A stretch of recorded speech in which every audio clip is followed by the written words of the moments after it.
are an eyewitness to murder. For fleeting moments, you catch a glimpse of an Asian male disappearing beyond a sea of Asian faces. Enough time for a positive identification? Or not? This was a crucial point in a notorious Chinatown murder case 10 years ago. It is an odyssey that is as intriguing as it is complex. Good evening, I'm Sandra Gin. Tonight on Perceptions, a special encore Emmy-nominated presentation, the case of Chol Soo Lee, A Question of Justice. Join us.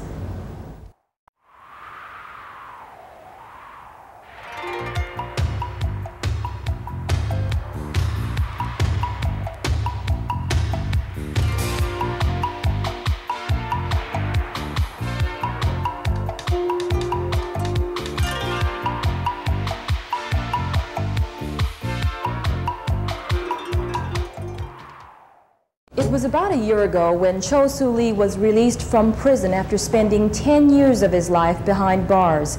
The ordeal of the Korean immigrant reads like a script from an old Perry Mason series, a man wrongly accused and convicted of murder, but trapped between the law and the slow-moving wheels of justice. Tom Nakashima looks at this very complicated case. In the early 1970s, a dozen unsolved gang murders had rocked Chinatown, San Francisco. Then on June 3rd, 1973, Yip Yi Tak, an advisor to the Wa Ching, a Chinese youth gang, was gunned down execution style in front of hundreds of terrified witnesses. In keeping with Chinatown's code of silence, not a single Asian witness came forward. 6 white tourists did, and described the killer as an Asian male, 5'7" to 5'10", 145 to 160 pounds, clean shaven. The next day, the Chronicle and other papers in San Francisco were full of headlines from the mayor screaming, "We have to get somebody." And the underlying statement was, get an Asian, any Asian, for this crime.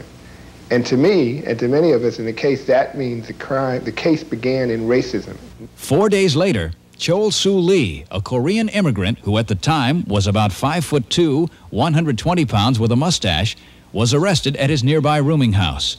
After a controversial lineup, 3 of the 6 witnesses said Lee had some of the characteristics of the killer. Witnesses who originally said the killer was 5'10", all of a sudden said, well, maybe he was 5'6", maybe he was 5'5". On their testimony, Chol Soo Lee was convicted of first-degree murder in June 1974, despite the fact there was no material evidence linking him to the crime. I think what's happening within Chinatown itself, I think the people who knows anything about the case knows for a fact that I was not responsible for it. 3 years later, at Dual Vocational Institution, Morrison Needham, a neo-Nazi inmate, dies in a prison yard fight. Chol Soo Lee is charged with murder, claiming self-defense. About this time, a Korean-born reporter for the Sacramento Union, K.W. Lee, conducts his own investigation into the Chinatown killing. This reporter is to become one of the most important people in Chol Soo Lee's life. All through 1978, his series of articles raises serious questions about the investigation of the case and Lee's subsequent conviction. The doubts draw unprecedented response from the Asian American community.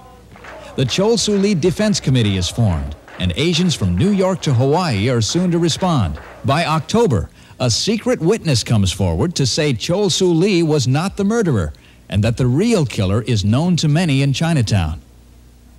In January of 1979, Judge Lawrence Carlton declares the Chinatown conviction invalid. But within weeks, Chol is convicted of the prison killing and is sentenced to die in the gas chamber.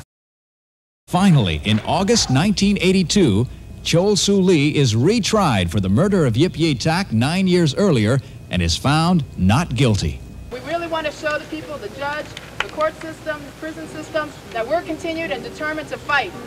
We'll be right back with questions surrounding the Chinatown case. Stay with us.